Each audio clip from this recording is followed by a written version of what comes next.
Hello, and welcome to this episode of Lights Out. I'm your host, Sylvia Shults. I did not grow up in a haunted house. As much as I adored true ghost stories when I was a little kid, I don't think my nerves could have stood it. I'm really kind of a big chicken at heart. Besides, I am about as sensitive as a brick. Someone could be following me around carrying their own severed head, and I'd be oblivious. But other folks aren't so lucky. There are people who live with the weird on a day-to-day basis, people who share their homes with the unknown. Some of these people were kind enough to tell me their stories. I'm going to let them do most of the talking for this show. Carl Jones teaches a class at Lincoln Land Community College on the paranormal called Ghosts, Hauntings, and the Unexplained. One semester, Carrie Rudis was one of his students. During one meeting of Prairieland Paranormal Consortium, Carrie and her son Joey shared their experiences. Their story ended up being aired on American Hauntings on A&E. We moved into our house 18 years ago. He wasn't even born yet. He's my baby. We had a 4-year-old and a 1-year-old child.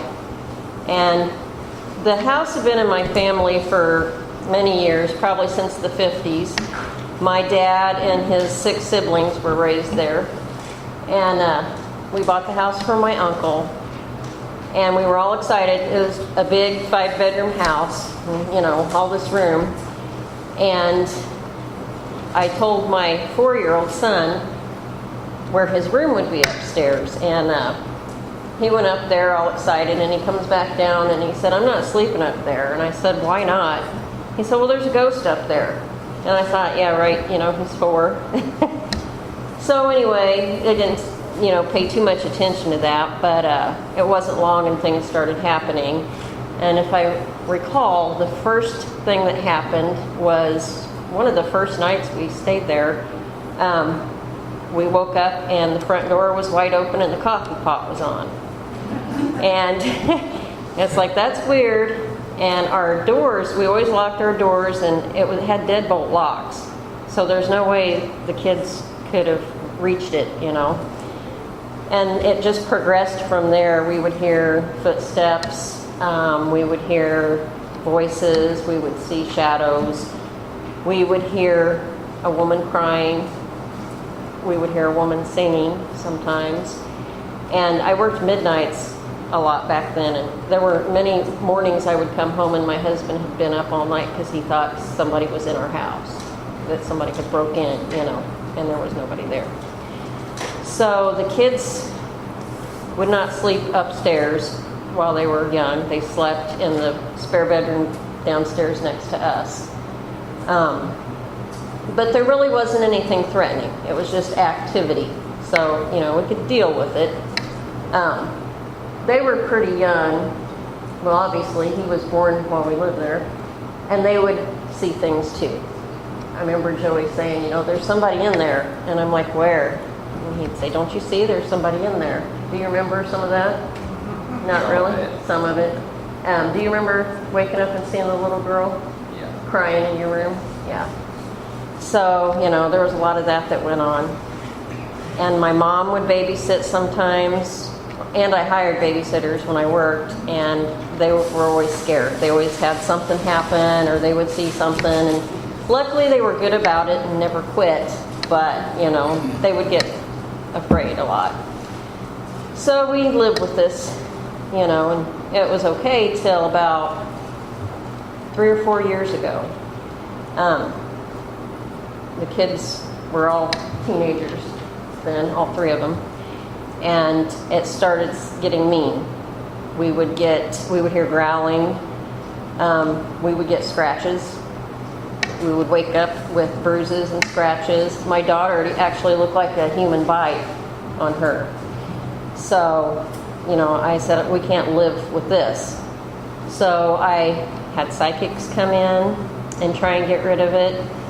I had investigators from St. Louis come in and try and get rid of it, and it didn't work. So finally, I happened to stumble upon a website online. It was through A&E, they were wanting to find families that needed help with their paranormal experiences. So I ended up being a producer, and I didn't think anything would happen, I just thought, I got to try and find something to help.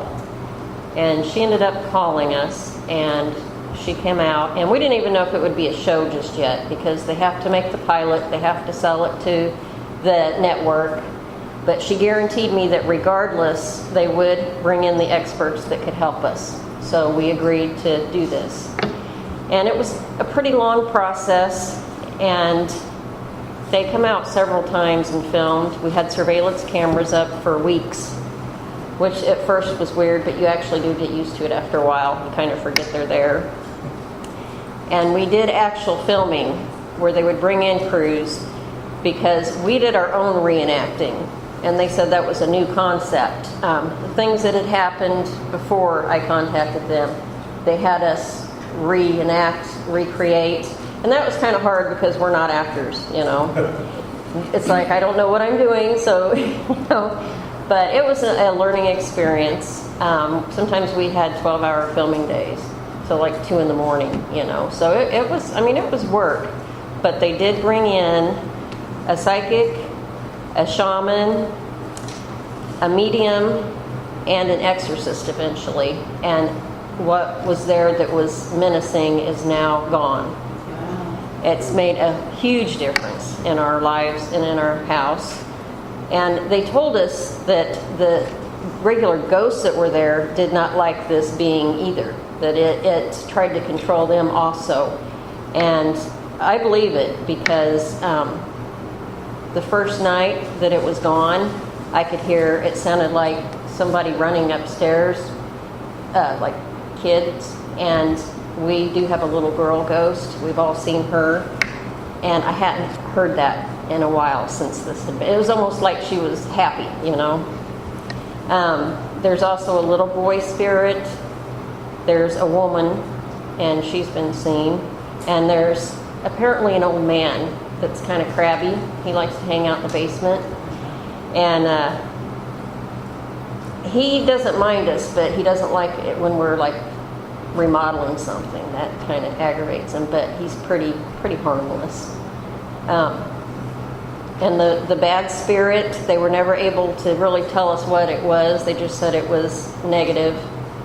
They didn't know how it got to be there. And we would see it when it was there. It was very tall and like a dark figure, and it actually had yellow eyes. And it was very scary. I saw it one time. And I mean, that's the most afraid I think I've ever been. And the growling, we would hear that frequently too while it was there, and that's gone now. But the history, the house used to be a boarding house. It's very old, and the train tracks go right by our house, and there used to be a train station there. And it used to be a boarding house. There were rumors that it used to be a brothel also. So it does have a lot of history. Been a lot of people in and out there. But anyway. Were they able to figure out who the children were or why they were there? Not why they were there for sure, but they did find some history of a little girl being hit by a train right close there, and they're wondering if that wasn't her. And she has old clothes, You've seen her too, haven't you? Yeah, she's got the old stuff. There? Yeah, she is. Okay.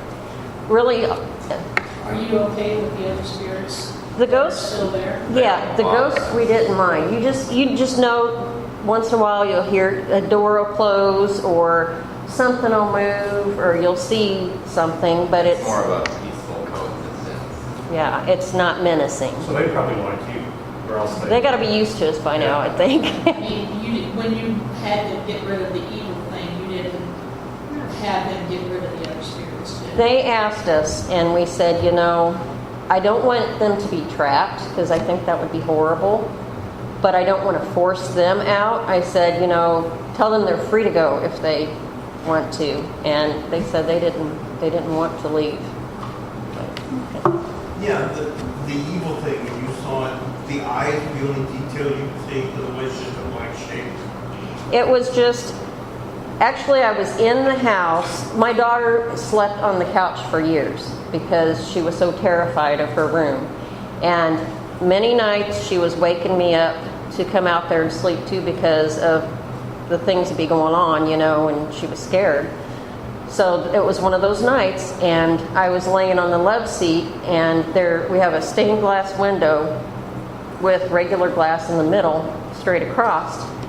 And one of the things that would happen, you'd hear sound like somebody stomping on that porch and then jiggling the door. And we were hearing that, and I happened to look up, and I saw this dark figure through that window, and it like looked at me, and it was just yellow glowing eyes. It wasn't like there were pupils or anything. It was just bright.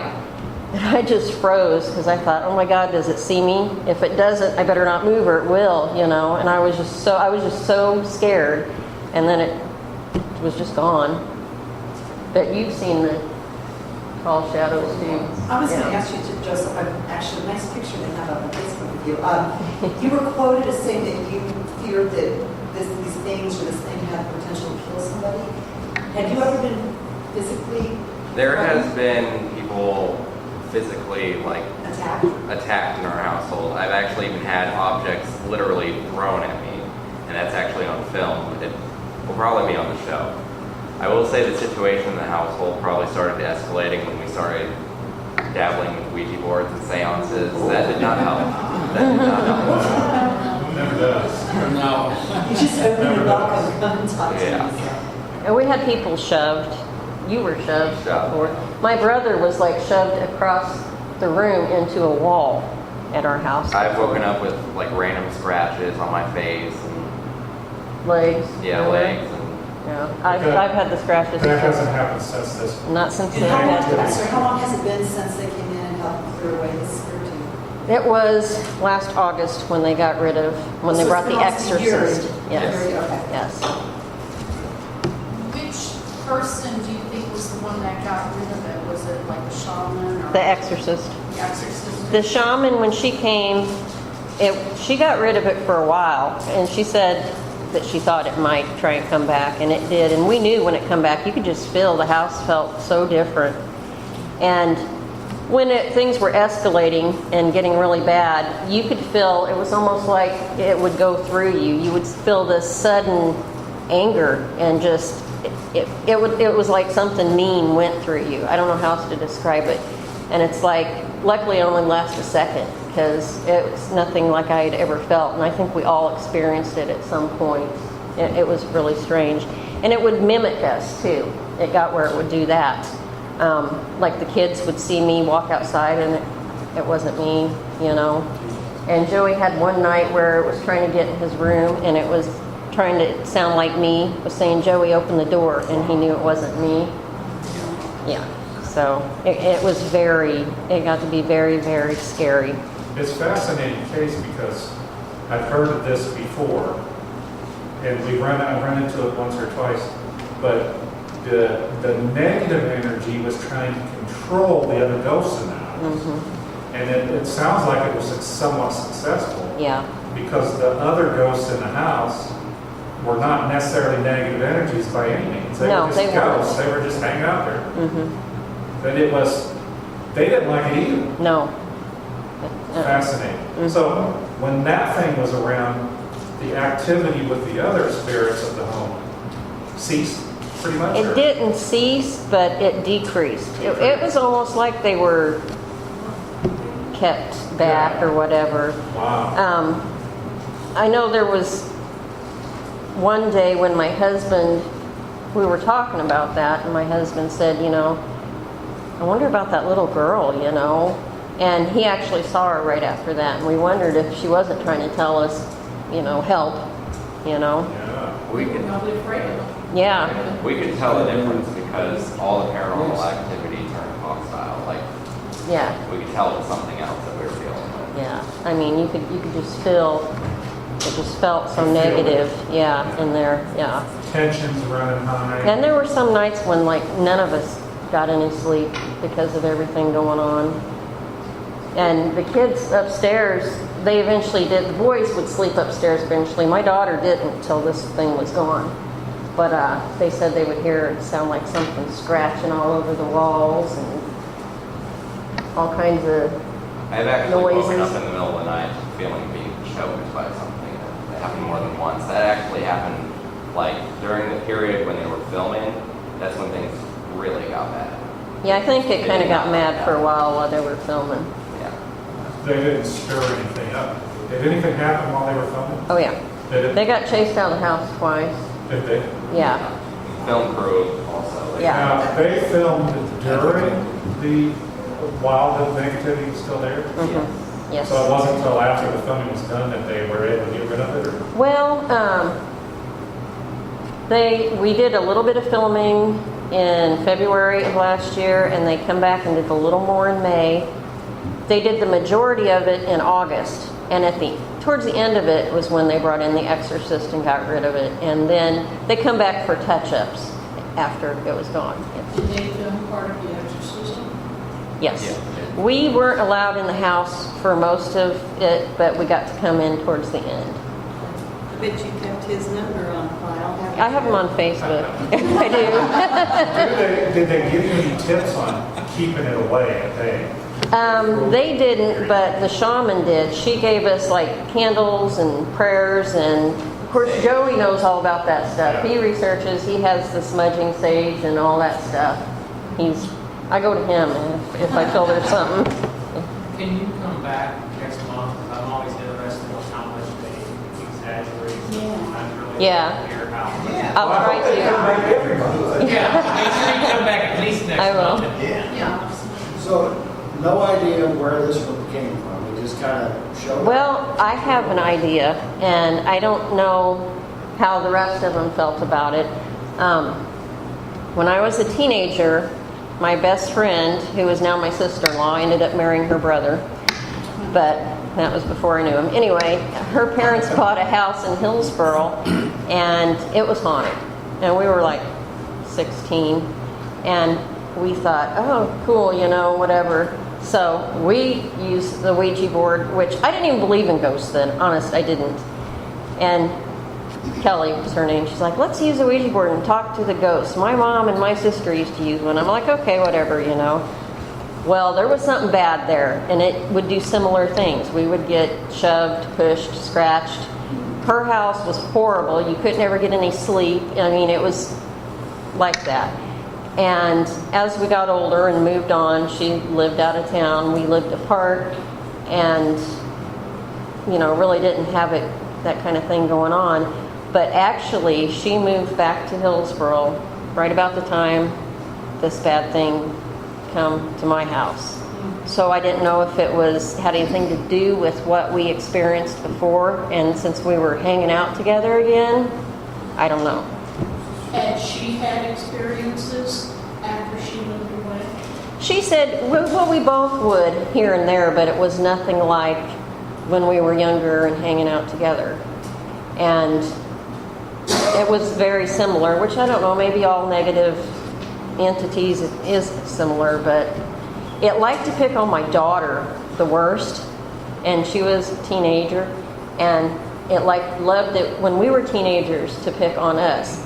And if my daughter would have girlfriends over, oh my God, it really tormented Because of them. the energy levels are so high. Yeah. And my daughter is the only girl between me and my sister-in-law, because she has all boys. So she is, related to both of us. So I always wondered if it was the same thing. It may explain why it would target And like her. I said, us using the Ouija board certainly Didn't did not help. help Yeah, the that's situation. probably not a good idea. But it actually was there before you guys did that. Yeah. So, And I take it you got rid of the Ouija board? yes. Yes. Yes. But the filming, I haven't seen the show. I will not see it. I'm going to watch it with everybody else. We don't get to see it ahead of time, although they said they'll send us a DVD afterwards.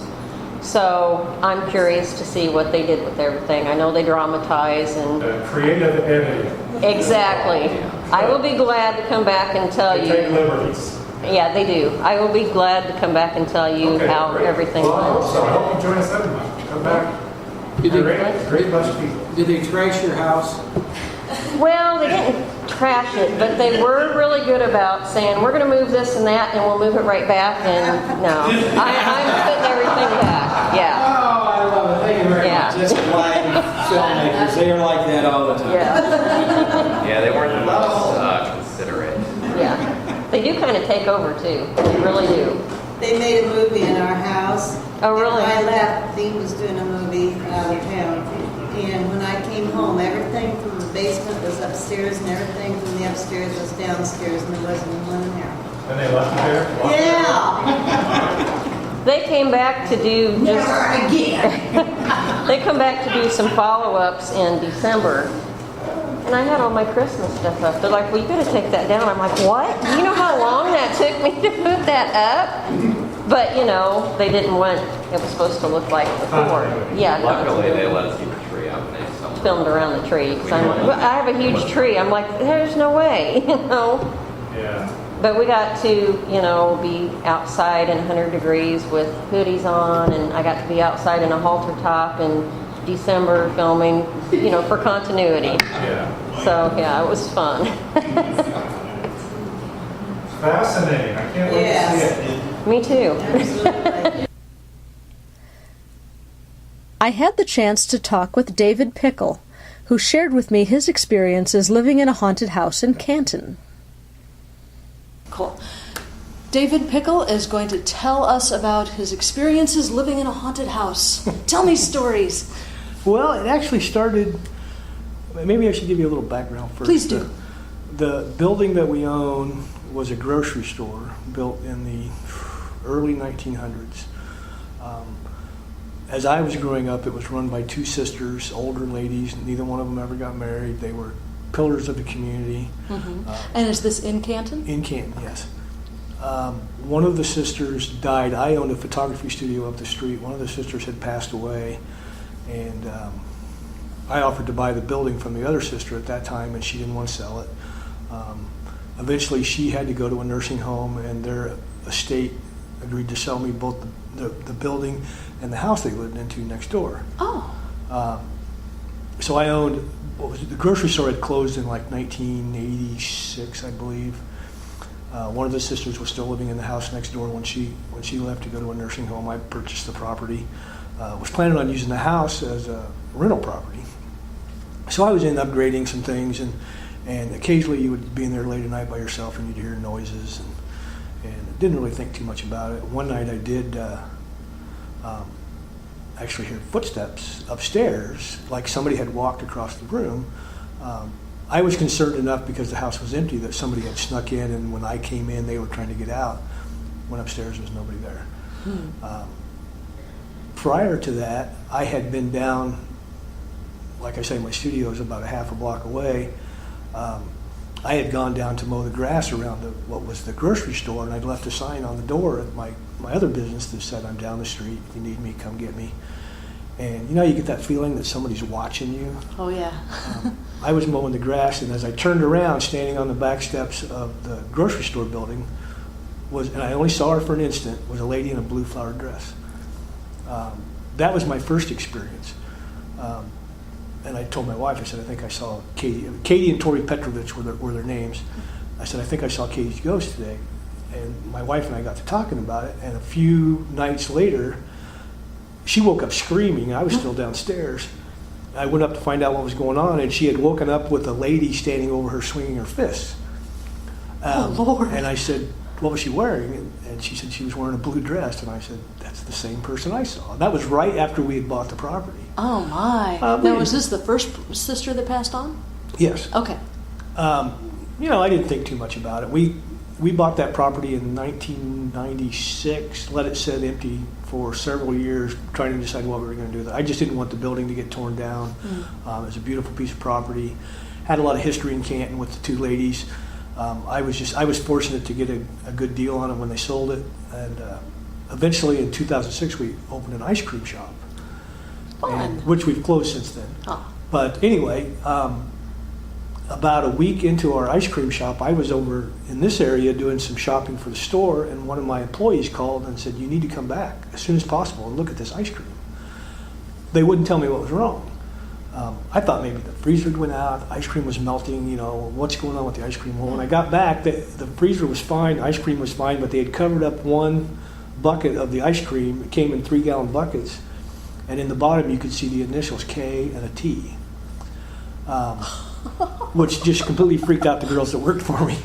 Yeah. I'm pretty sure at that time I'm thinking, well, it's just a coincidence. They were scraping on the bottom of the bucket, and it just came out that way. Oh, okay. But they were convinced it was a sign of some kind. Wow. And then, not long after the time I saw and I'm kind of bouncing around because I can't remember the exact timeline, but I have a koi pond in the back. Right after I bought the property, I built a koi pond in the back of the property, and I was out there one night trimming around the koi pond, and like I said before, you get that feeling somebody's watching me. And I kept looking around. It was almost dusk, about the time it is now. Okay. And I actually felt somebody come up and tap me on the shoulder. Oh. Which really freaked me out. Yeah. So at that point, I'm pretty convinced we have a ghost. I'm thinking, Katie, come up. She's a very nice lady. She knows I'm taking care of the property. She just patted me on the shoulder and said, "You're doing a nice job." Well, that's quite a switch from standing over your wife with her fist raised. Yeah, that was the only weird occurrences. My wife said she woke up with a lady in a blue dress swinging her fists at her, so we don't know exactly what was going on there. Not long after we opened the ice cream shop, we were almost ready to close, and myself and a couple of my employees were sitting around one of the tables, and I don't know if it's just me or what it is, but I can always tell when Katie was in the room. Okay. And a shadow went between us across the table, just like we're sitting here, and this shadow went by. And I thought somebody had walked in the room behind me, and I turned to look, and one of my employees said, "What are you looking at?" And I said, "You didn't see that shadow go by?" "No." And I said, "I'm pretty sure Katie's in here." Oh. Well, a couple of minutes later, the employees left, and I was in there by myself about 7 o'clock at night, just doing the book work. Mm-hmm. And it used to be a grocery store, and this is kind of how I come up with this theory, just as plain as day. It was like somebody dropped a can of peas or a canned good, and it rolled across the floor. Ooh. And I was like, well, what fell off the counter? Yeah. At that point, I pretty much convinced myself that sometimes when Katie would show up, she didn't see what I saw. She saw the grocery store. Okay. Because where it dropped was where they used to keep the canned goods, and she was in there stocking shelves and dropped one of them. Oh. And I mean, it literally rolled across the floor. It spooked me. And I so left. You heard this, but I you actually didn't heard see it. Didn't see anything, but I heard something fall on the floor and roll across the floor. Wow, and that's a really distinctive sound. Oh, yeah. I mean, it was, like I said, it was like somebody dropped a can of corn and rolled it across the floor. Yeah. And like I say, that's when I decided that Katie saw it as a grocery store sometimes when she came in. Sure. And there had been instances like I had an employee that was working in the kitchen. He saw an elderly lady come in the back door. He said he waited 10 or 15 minutes for an order to come back. Nobody brought anything back. He went out front and there was nobody there, just the employee working out front. Mm-hmm. And it was shortly after he had started working, and I said, "What was she wearing?" He said, "A blue dress." And I said, "It's Katie." Walked in the back door, checked him out, and then left. Uh-huh. Since then, we've closed our ice cream shop, and we've added on to it, and we actually live there now. What used to be the grocery store is now our living room. Okay. And then we added, some addition bedrooms and things like that on the back. And we thought once Tori, the sister, died about 3 years ago, we hadn't seen the ghost at all. We hadn't heard her. And, I pretty much figured Katie was waiting around waiting for her sister, and now they're both gone, and we don't hear from her. But since we've moved into the house, I've seen faces in the doorway. There's a small entryway between the screen door and the main door. It's about 4 feet maybe. Mm-hmm. And I've heard at least twice the screen door open and nobody was there, which I first contributed to the wind. Mm-hmm. Second time, I actually saw somebody standing there, and when I went to open the door, there was nobody there. Oh. So I think she was just standing in the doorway. It was raining outside. I guess she wanted to get out of the rain. There you go. But I occasionally will catch movement out of the corner of my eye, just a flash of blue going by. My wife and my daughter have both heard dishes rattling in the kitchen when nobody's in there. We have and I haven't heard it for a long time, but we have a battery-operated ice cream scoop that when you shake it, it goes, "Ice cream, ding-a-ling-a-ling." Cool. And when we had the ice cream shop open, it was in a drawer, and the batteries were dead enough you had to really shake it to make it work. And every once in a while, nobody would be anywhere near this drawer, and it would go ding-a-ling-a-ling, ice cream. And I mean, the batteries were almost dead. Right. And it would just make that noise, and nobody could ever explain it. But, we feel, yeah, she's a ghost, but she's a friendly ghost. I mean, she was well liked as a live person, and we hope she stops by once in a while. So Splendid. it's a little freaky sometimes, but quite a bit. My wife and my daughter, who still lives with us, don't see it much, but I'll be sitting in the living room by myself a lot of times, and I'll just catch that something went by, just a glimpse of somebody wandered by just for a second, and I'll turn and look, and there's nobody there. Oh, cool. That's pretty much, from beginning to end, we, like I say, they'd lived there all their lives in the house next door. Unfortunately, the house burnt down. We had an accident and had a major fire. But it was mostly in the grocery store where we encountered. Like I say, I'm the one that seems to be most receptive to it for some reason. But okay. That hair on the back of your neck stands up. It's like, yeah. Especially that time when I heard the can of corn, it was like, as soon as I saw that shadow walk by, I was like, something's going on. Katie's in here, I can tell. And then I'm in there all by myself, and she dropped something. She's going, well, you know what? I think it's time to go home. That is fascinating. And it's really neat that I agree with your theory that perhaps she is seeing something entirely different. She's seeing what she's used to. And it's really fascinating that she dropped something, and in her reality, it kind of crossed over into yours. It was so pronounced. I'm sitting clear across. There's nobody in the building, and where I heard it was clear across the room, and it's just like you dropped a canned good, and it rolled across the floor, and I was like, wow. It was enough to me that I got up to see that that the wind blew something off, or what was it? But all the doors and windows are closed. I'm locked in there when I go in there by myself. Right. Back then I locked the door because there was money involved and stuff like that. Yeah. And it was pronounced enough that I was like, wow, what was that? When there was nothing there, it was like, okay, Katie's in here, and this is what she's doing. Wow. This spring, I attended a paranormal convention in the Quad Cities. I got to chat with a couple of people about their experiences. I'm at the Quad Cities Psychic and Paranormal Conference, and I'm speaking with Sandy Hintz. Sandy Hintz. Okay, she's going to tell me stories about the ghost she lives with. Lived. Past tense. Okay. Yeah. It was up at Otter Creek, Iowa, which is south of Dubuque. Okay. It was on a dead-end road 3 miles from the nearest neighbor, and we called him Uncle Mort. Now, Uncle Mort was a practical joker. Okay. And we had this attic where I kept, it was cold, it wasn't finished, and we kept potatoes and onions and stuff there. Yeah. And I would go there to get something for supper, and I'd turn on the light, and then I'd turn it off, and I'd get up, I had both of my first children in that house. Oh. And I'd go out to go to the bathroom. It was a long journey to the bathroom. Okay. And the light would be on. And it was like, did I forget to turn that light off, or didn't I? And there was a door over the cupboard, over this refrigerator, that would be open all the time. So I'd stop around on the floor to see if I could make that door come open. Sure. We lived in a house that had the basement under the house. Okay. And at night, we had this cat that we put in the basement. And it would go down so far, and then the hair on the back would stand up, and it would start hissing, and our little dog would start barking. Yeah. And then we'd say something like, Uncle Mort, get out of there, and then they'd proceed down the basement. Now my ex-husband, I'd go to bed and he would lay on the couch and watch television. And one night he was watching television. Out of the corner of his eye, he could see the rocking chair rocking. And every time he would I think he was reading the paper, he'd put the paper down and look, it would stop.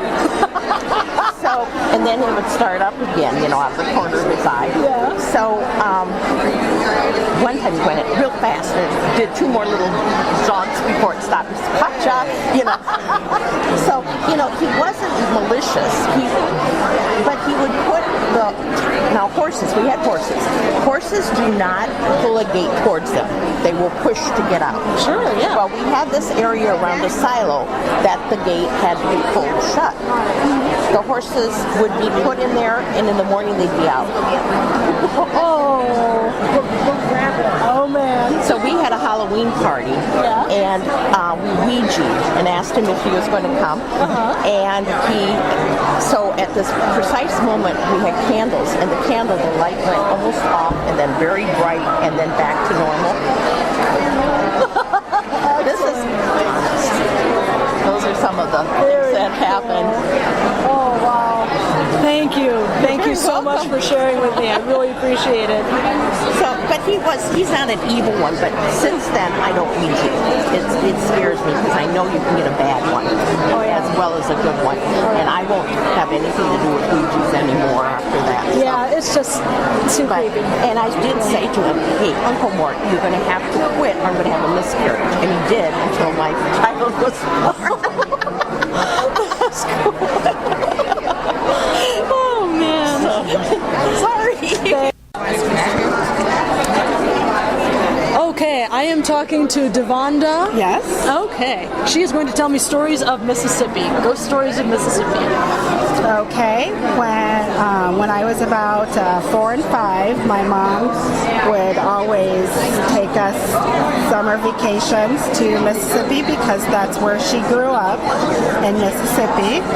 And every time we would go there, my mom always would want someone to sleep in the bed with her. She was scared. Okay.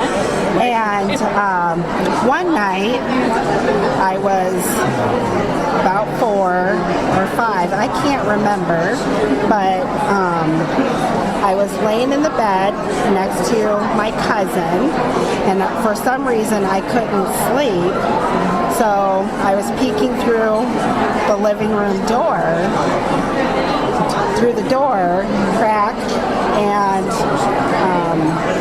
in those days they kept their doors open at night. Okay. And I seen a figure, man figure, walk right through the screen door.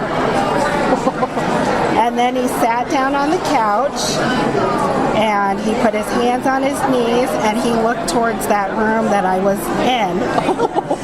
And I screamed, "There's a man in the house! There's a man in the house!" Yeah. And my uncles, one of my uncles got up and turned on the light in the living room, and the man was gone.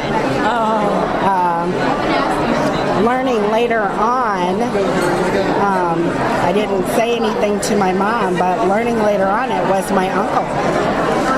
My oldest uncle, and I described exactly what he looked like and what he was wearing, and he was actually buried in that suit that I seen him in. And my mom said that I'd never met him before. She never took me to his funeral, and there's no way I would know that. Oh, yeah.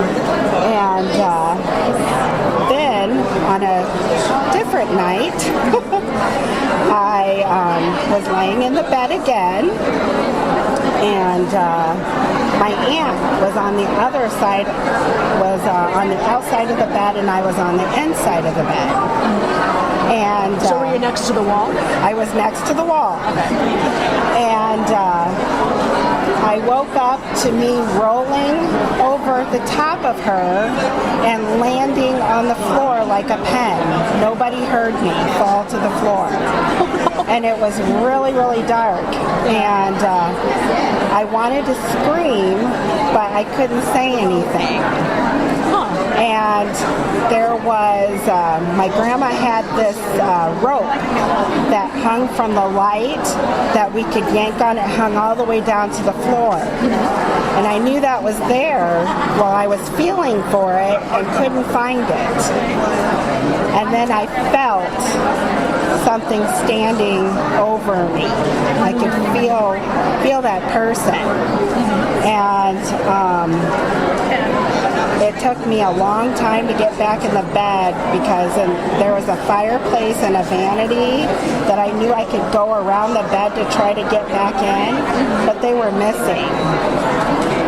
It was really strange. Yeah. And then, for some reason, it felt like for a long time I was trying to get back in the bed, but that person would not let me back in. Oh, man. And finally I got back in. But later on, my mom told me that it was probably my uncle that had passed away. Why would? But I don't know why he would prevent me from getting back in the bed, though. Yeah, so that would be my question. It could have been somebody else. Yeah. Or maybe there was like a spider in the bed and he didn't want you crawling into the bed of the spider. I reached for stuff, sorry. Yeah, and I For some reason he didn't want you back in the bed at that point in time. Yes, and my mom said that things used to happen in that house when she was growing up, and she sometimes thought that it could be like they had her grandmother's rocking chair, and it would rock sometimes. Oh, wow. Yeah. And then there was another time on a different adventure when we had went back down to Mississippi, and coming up the road there was this little house. Well, I thought it was a house, and it was actually a cotton house for picking cotton. And I said, oh my goodness, I said, who is that standing in that house window? And my mom goes, that's a cotton house. Nobody lives there. And we flew so fast up that road. My mom's boyfriend did. He put the pedal to the metal. All you could see was dust behind us. But so anyways, that's about 3 stories. Yeah, thank you. Thank you so much. Oh, you're welcome. All right, cool. That evening, I sat with my friends Val and Spewy at an outdoor cafe, and Val told me stories of her childhood experiences. My parents bought the land that they built their house on. Mm-hmm. And it was a new house built on top of an old house. And what we found out was they didn't do everything that they were supposed to do when they removed the old house, so the boiler is still down there, and they didn't remove the old foundation. They didn't do all of that. And I don't know much about the house that was there. I know my mother babysat over there, and she didn't always like it, and it was kind of run with rodents, and that freaked her out. And yeah. But so we grew up in this new house that was haunted. Whether it was the land or the location, whatever it was, there was my sister definitely knew it. I knew it. My dad was aware of it. There was always a feeling of when you walked up the steps of making sure you looked behind you. Mm-hmm. And I remember having a pattern, like if I were going downstairs and it was dark and the other the house's lights were off, I would light a light and go down and turn a light on and go back up and have this so that I wasn't in the dark, except for at the very end when I could just run to my room. Mm-hmm. It was always something that I don't know what my brother's experience was with it, but I know that my sister and I were very aware, and my dad said, you always feel like you need to look behind yourself. Just to make sure. Yeah. Well, it was one particular night. A room that my sister and I had shared. When we were there, we very often put our dolls in the closet, and because we didn't want them watching us. There was that. It was. I don't blame you a bit. Did you see their eyes move? Yeah, just put them in the closet. closed the closet. Well, when Mirrors I are left, bad. I am right there with you with the dolls, I'll tell you what. little automatonophobia came, I think, from that. But we, at one point when I was older, I went to the downstairs room, which was really kind of cool for me and also really awful because the downstairs was where the feelings were kind of worse. Okay. But my sister being upstairs then took to blocking the closet. She didn't want to use it for anything. At night, she would put stuff in front of it. It actually became more frightening for her being alone, and sometimes I would find her, and she would be in my bed. Aww. And so she would brave the worst part of the house to get out of her room. Oh, man. She older than you? She younger by almost 2 years. But there was one night that in her room, and she was kind of awake and had done her usual thing and piled stuff in front of the closet, that she heard a knocking from inside the closet, kind of a banging, and more than a knocking, just sort of bang, bang, bang. And so she did what you do when you're a kid, and she freaked out, and she got up, and she ran into my parents' room, which was right next door, and my father got up, and that was kind of his department. Yeah. And he was trying to soothe her and calm her down, and oh, honey, you're having a dream. There's nothing there. Everything's okay, and just kind of calming her down. And she's, no, Dad, it was really there. It was really there. No, it's probably, you probably woke up from a dream, and it was just really real for you. And as he was soothing her and trying to quiet her, he heard the bang, bang, bang. Which gave him pause.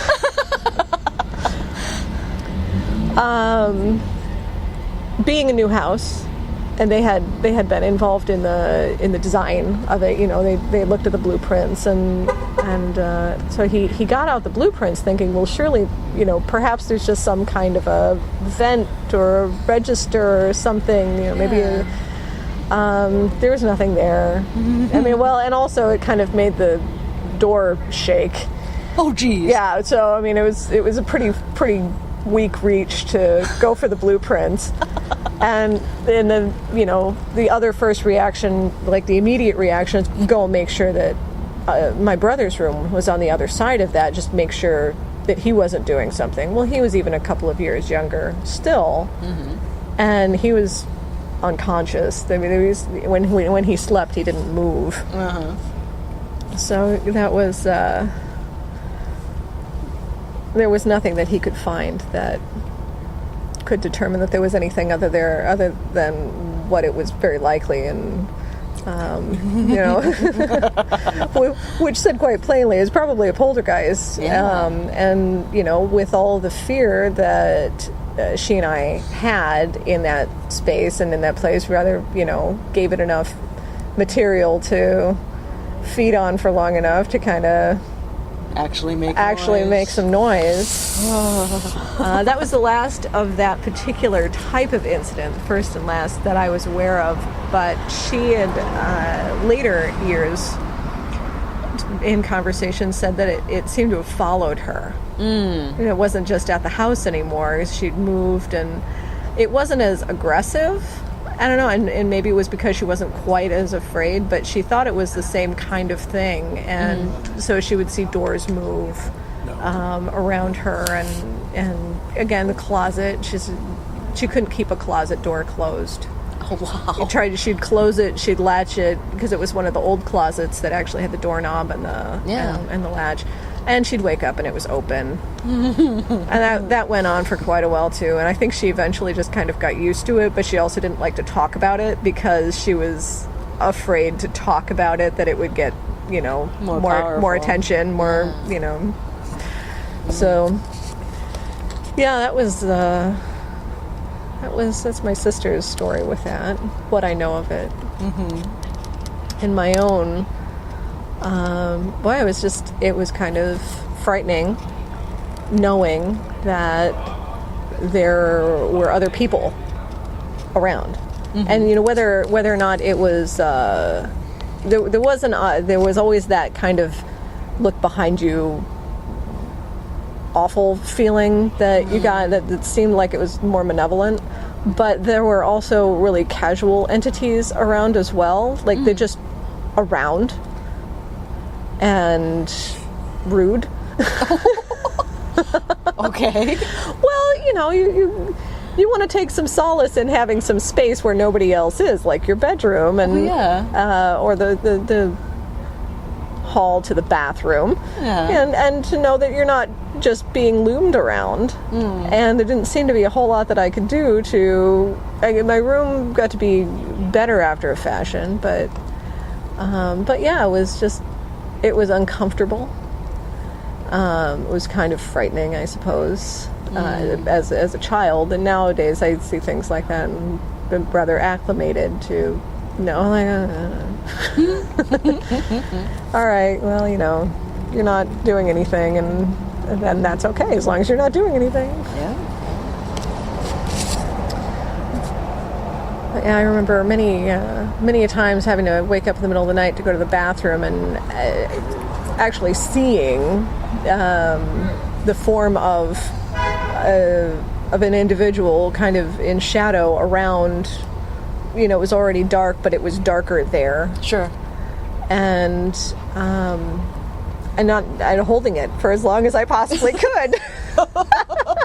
Yeah. Like, is there any other way out of this? And maybe if I just go to sleep, I will not have to do it until morning. And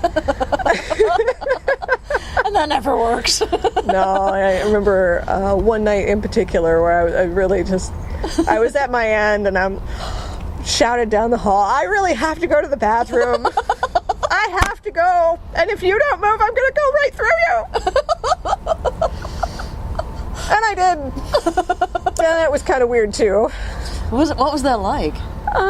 Did you feel anything as you passed through? Well, I felt kind of scared. 'Cause, I mean, you really don't know. We walk right through somebody like that. I don't remember. I guess I remember feeling kind of tingly. But it could have also been an expectation or a defense of I'm like, oh, I just did something weird. Yeah, that's about as weird as you can get. It was necessary. Yeah. When you gotta go. Yeah. So that was, again, you wouldn't think with a brand new house that you would get as much of that type of thing, but it was. We go back now, and it's better, but there's still a little bit of that.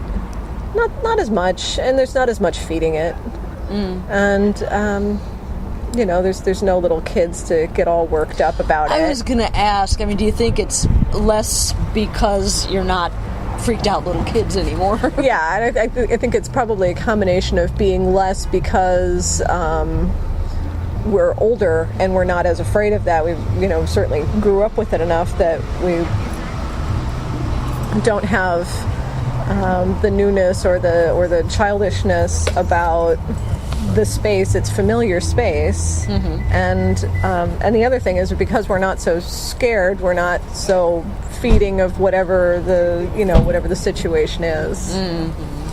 But yeah, it was it was definitely an experience growing up there.